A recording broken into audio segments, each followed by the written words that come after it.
Metal back to the wall with that front kick. Oh, beautiful takedown by Nurmagomedov position. Oh, he's going back to the triangle into the armbar.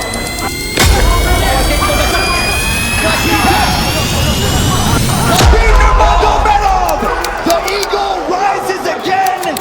Round 1, Khabib was putting a huge amount of pressure on Gaethje, and Gaethje is visibly exhausted, as you can see him in the corner between the rounds. And the coach advised him to slow it down and invest in lower kicks until Khabib couldn't walk on his leg. Slow it down.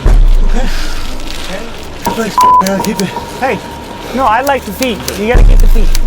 I'm telling you, 8 more low kicks, but don't you get lazy. Dude, he already can't walk on his leg. Gaethje's high skills of lower kicks and making the opponent exhausted brings the coach to this decision. But here, as you see, Khabib knows this trick, so he tries to stay focused and dodge every single lower kick without getting distracted. And he looks for an opportunity to continue the game on the ground and ruin the Gaethje's plan. So Khabib tries a few times to grab one of these low kicks, and shortly after he succeeds to grab a double leg in a spinning direction to take Gaethje's down. What is really important here to notice is Khabib's head position, which is stuck to the leg and putting force in the same direction his body is spinning. Back to the well with that front. Let's pause the video right here and see what option Gaethje maybe here had and didn't use it to counter this action. Here, when Khabib was using the spinning double leg and his knee was stuck to the ground, Gaethje here had the opportunity to use this hand because he had the both hands free, so he could use an overhook here and put pressure on his head.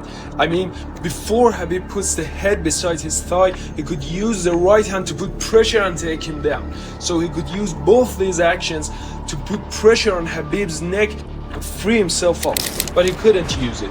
And here, as you see, Gaethje kind of leans on Khabib's back in a way his head has reached Khabib's hips and gives Khabib the opportunity to roll him over.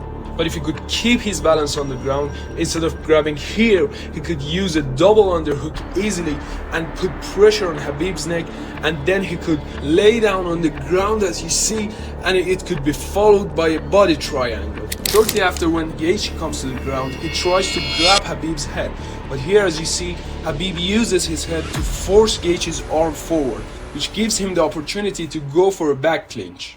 But here Gaethje decides to give him a mount instead of back. So meanwhile he's rotating, he can't cross his left hand from Khabib's head, so he traps himself into an arm triangle choke. But here Khabib decides to abandon this attack and set up things for an armbar. So he puts Gaethje's left hand under his leg, clinches his right hand across his body, and he starts to sit back. Now here the only thing Khabib needs to do to complete the armbar is to cross his leg over Gaethje's head. Tony fights so well off of his back. Yeah. Look at what's happening here. Look what's happening here. But Gaethje here sits down and ruins the plan. So the only thing Khabib can do is to lock the triangle right there. Now here, if Gaethje stands up, Khabib loses his control and loses his connection to the ground. So here Khabib grabs Gaethje's left leg and stops him from standing up. But let's reverse it a little bit and see what options here Gaethje had and didn't use it because of game atmosphere. When he was trapped into this triangle, he could use his left hand to punch and the knee to the hips. But he couldn't use this opportunity, and Khabib's tight triangle lock brings him a finish.